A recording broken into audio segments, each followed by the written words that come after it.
सबौर थाना क्षेत्र अंतर्गत रजंदीपुर में मिनी गन फैक्ट्री का उद्भेदन, भारी मात्रा में अवैध हथियार एवं कारतूस के साथ एक व्यक्ति गिरफ्तार। भागलपुर आगामी लोकसभा चुनाव 2024 के मद्देनजर वरीय पुलिस अधीक्षक के निर्देशानुसार अवैध हथियार, शराब, मादक पदार्थ की बरामदगी हेतु छापेमारी, वाहन चेकिंग एवं सर्च अभियान चलाया जा रहा है।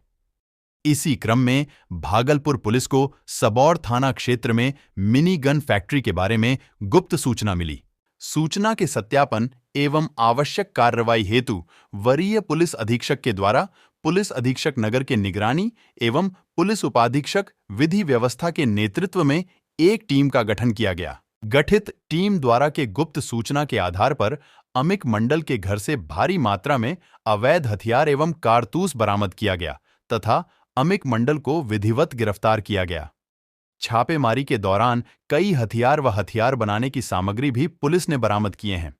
आगामी जो लोकसभा का चुनाव है अगले एक सप्ताह में यहाँ होना है और चुनाव शांतिपूर्ण तरीके से संपन्न हो, इसलिए जो चुनाव के प्रभावित करने वाले जितने कारक हैं उसके खिलाफ भागलपुर पुलिस के द्वारा लगातार कार्रवाई की जा रही है और इसी कड़ी में आज एक बड़ी सफलता भागलपुर पुलिस के द्वारा अर्जित की गई है, जिसमें कि एक मिनी गन फैक्ट्री का उद्भेदन हुआ है।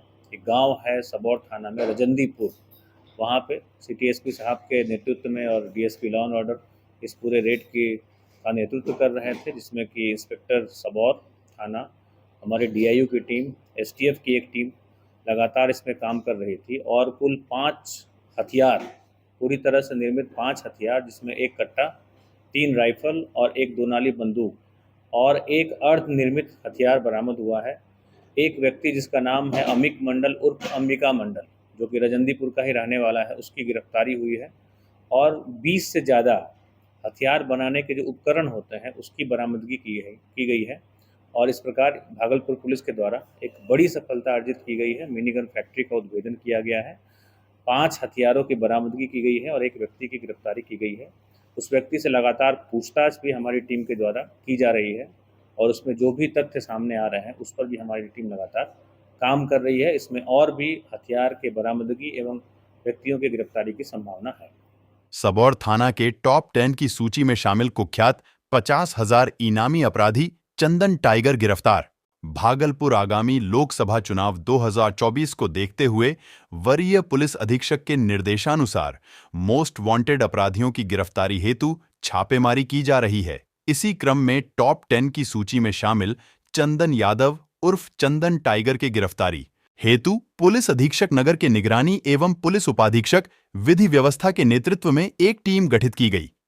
उक्त टीम के द्वारा कुख्यात अपराधी चंदन यादव उर्फ चंदन टाइगर को ग्राम इंग्लिश से विधिवत गिरफ्तार किया गया। गौरतलब हो कि इसकी गिरफ्तारी हेतु 50,000 रुपए का इनाम घोषित था। चंदन टाइगर का आपराधिक इतिहास भी है। एक और सफलता भागलपुर पुलिस के द्वारा अर्जित की गई है, जिसमें कि 50,000 रुपये का इनामी चंदन उर्फ चंदन टाइगर की गिरफ्तारी की गई है और चंदन टाइगर की गिरफ्तारी इंग्लिश गांव सबौर थाना में पड़ता है और सबौर थाना की टीम के द्वारा ही यह गिरफ्तारी की गई है और चंदन के ऊपर पूर्व से 14 कांड, जिसमें कि हत्या के प्रयास के 1, रंगदारी के 6 मामले, लूट और डकैती के 2 मामले और उत्पाद अधिनियम के भी मामले उसके ऊपर पूर्व से दर्ज हैं और उसकी गिरफ्तारी सुनिश्चित की गई है। यह भी भागलपुर पुलिस के द्वारा एक बड़ी सफलता, जो बड़े अपराधी है कि गिरफ्तारी के खिलाफ जो लगातार अभियान चल रहा है उस कड़ी में एक बड़ी सफलता 50,000 की इनामी की गिरफ्तारी कल सुनिश्चित की गई है। अमडंडा थाना द्वारा मिशन सुरक्षा के तहत एक व्यक्ति को लोडेड देशी कट्टा के साथ किया गिरफ्तार। भागलपुर आगामी लोकसभा चुनाव 2024 के मद्देनजर वरीय पुलिस अधीक्षक के निर्देशानुसार अवैध हथियार, शराब, मादक पदार्थ की बरामदगी हेतु छापेमारी, वाहन चेकिंग एवं सर्च अभियान चलाया जा रहा है। इसी क्रम में अमडंडा थाना को सूचना मिली कि पति पत्नी की आपसी विवाद में पति अपनी पत्नी को जान से मारने का प्रयास कर रहा है। इस सूचना पर त्वरित कार्रवाई करते हुए अमडंडा थानाध्यक्ष अपने दल बल के साथ मौके पर पहुंचे तो देखे कि एक व्यक्ति एक महिला को देशी कट्टा से मारने का प्रयास कर रहा है। पुलिस मौके पर पहुंचकर घटना को अंजाम देने से पहले महिला की जान बचाई। साथ ही पति नीतीश कुमार को लोडेड देशी कट्टा के साथ गिरफ्तार किया। गिरफ्तार व्यक्ति की पत्नी के लिखित आवेदन के आधार पर कार्रवाई की गई। अमडंडा पुलिस के द्वारा भी एक सफलता अर्जित की गई है, जिसमें कि उनको सूचना मिली, एक महिला के द्वारा सूचना दी गई कि उनके जो पति हैं वो उनको मारने का प्रयास कर रहे हैं, और पुलिस के द्वारा तत्क्षण जो गांव का नाम है पैरियत गांव में पहुंचकर इस सूचना का सत्यापन किया गया और उसके पति को एक कट्टा और 2 जिंदा गोली के साथ गिरफ्तार किया गया है और उसको जेल भेजा जा रहा है। घरेलू हिंसा में पत्नी को मारने का प्रयास कर रहा था पति, और उसी क्रम में अमडंडा पुलिस के द्वारा गिरफ्तार किया गया है। उसके पास से एक कट्टा और 2 गोली की बरामदगी की गई। हत्या, रंगदारी सहित अन्य आपराधिक घटना के आरोपित रहे कुख्यात निरंजन यादव की गोली मारकर की हत्या पुलिस ने एक संदिग्ध को लिया हिरासत में। नाथनगर थाना क्षेत्र के बंगाली टोला में चौकी नियामतपुर निवासी निरंजन यादव 35 वर्षीय की बदमाशों ने गोली मारकर हत्या कर दी। निरंजन पर हत्या, रंगदारी, गोलीबारी करने सहित लगभग आधा दर्जन मामले नाथनगर थाना में दर्ज हैं। निरंजन को गोली पेट में लगी है। घटना की सूचना पर नाथनगर इंस्पेक्टर राजीव रंजन सिंह और ललमटिया थानाध्यक्ष राजीव रंजन दलबल के साथ मौके पर पहुंची और घायल निरंजन को पुलिस अभिरक्षा में JLNMCH भेजा, लेकिन वहां इलाज के दौरान उसकी मौत हो गई। निरंजन के स्वजनों ने पुलिस को बताया कि उसके मोबाइल पर किसी का फोन आया था। इसके बाद वह बाइक लेकर घर से निकला था। लगभग 20 मिनट बाद उसे गोली मारने की सूचना मिली। हत्या की सूचना पर सिटी एसपी मिस्टर राज, DSP 2 राकेश कुमार नाथनगर पहुंचे। उन्होंने संबंधित अधिकारी को घटना को लेकर कई दिशा निर्देश भी दिए। CCTV में निरंजन के साथ बाइक पर पीछे बैठा दिखा था संदिग्ध। पुलिस ने लिया हिरासत में। घटना के तुरंत बाद पुलिस ने आसपास लगे CCTV फुटेज को खंगालना शुरू कर दिया था। घटनास्थल के कुछ दूरी पर एक शांति समिति के सदस्य के घर में लगे CCTV कैमरे में निरंजन के साथ एक व्यक्ति पीछे बैठा दिखा। पुलिस ने ही उस व्यक्ति को उसके घर से दबोच लिया। सिटी एसपी और DSP थाने में सघन पूछताछ कर रहे हैं। उक्त व्यक्ति का नाम लड्डू बताया जा रहा है कि लगभग 10 साल पहले निरंजन यादव ने CTS रोड में अनिल शाह नाम के डीलर की गोली मारकर हत्या कर दी थी। इस कांड में लगभग 7 साल तक जेल में रहा था। 3 साल पहले यह जेल से बाहर आया था। वर्ष 2022 में बच्चों के झुंड पर गोली चला दी थी, लेकिन इसकी किसी ने शिकायत दर्ज नहीं कराई। निरंजन यादव आपराधिक प्रवृत्ति का व्यक्ति था। इस पर हत्या, गोलीबारी, रंगदारी सहित अन्य मामले में आरोपित रहा है। सूचना मिली थी कि बंगाली टोला में के गली में एक व्यक्ति की गोली लग गई है। पता चला, जब मालूम किया गया तो ये व्यक्ति एक निरंजन कुमार यादव हैं, जो कि पूर्व में ये अपराध कर्मी भी रह चुके हैं। पूर्व में भी ये 2-3 बार जेल जा चुके हैं, हत्या के केस में भी है और किसी पर फायरिंग करने के मामले में दर्ज है।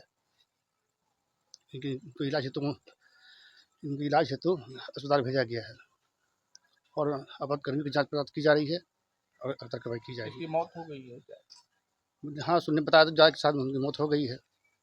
सीसी फुटेज से सर कुछ आप देख रहे हैं, कुछ सुराग मिल रहा है?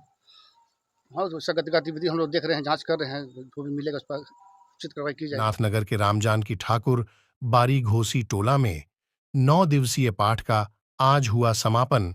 वहीं समापन के बाद रामजानकी ठाकुर बारी के सदस्यों के द्वारा कलश व पूजा सामग्री का विसर्जन किया गया। वहीं इस दौरान नाथनगर पूजा समिति अध्यक्ष पप्पू यादव ने कहा कि हम लोग हिंदू, मुस्लिम, सिख, ईसाई सभी मिलजुल कर किसी भी पर्व को मानते हैं। वह इस दौरान रामजानकी ठाकुर बारी में चल रहे 9 दिवसीय पाठ का समापन वर्ष से लेकर काफी संख्या में भक्तों के द्वारा मूर्ति व कलश विसर्जन का कार्य किया गया, जिसमें काफी संख्या में भक्ति एकजुट होकर चंपा नाला पुल स्थित गंगा में विसर्जन किया गया। वह भक्तों ने कहा कि 9 दिवसीय चलने वाले पाठ में लोगों का काफी उत्साह देखा गया। घोसी टोला रामजानकी ठकुरबाड़ी से 9 दिन का पाठ चला। पूरे समाज के लोगों का भरपूर सहयोग। आज हमारा समाप्ति हो गया। पूरे समाज के सारे लोगों के सहयोग से ये जो हमारा नाथनगर, ये जो गंगा जमुना तरजीज है, हिंदू मुस्लिम सिख ईसाई आपस में हैं भाई भाई। हम दोनों भाई सभी पर्व राम रहीम की तरह मनाते हैं। हमारे घोसीटोला समाज के सभी लोग, हमारे जितेंद्र यादव जी हो, चाहे सिकंदर भाई हो, सिकंदर यादव जी हो, चाहे RK राजेंद्र लाल जी हो, दिलीप यादव हो, प्रदीप भारती हो, अशोक भारती हो, सारे लोग, सचिन हो, चाहे परवीन यादव हो, चाहे रोहित हो, चाहे अनिल हो, चाहे लक्ष्मी यादव हो, चाहे हमारे मसूदन यादव हो कि प्रोफेसर मसूदन झा जी हो, चाहे हमारा गौतम यादव जी हो, सारे लोगों के सहयोग से भव्य रूप से आयोजन हुआ। ये हमारा लगातार दूसरा साल और हमारा सभी युवाओं का भरपूर सहयोग रहा और ये ऐतिहासिक रहा।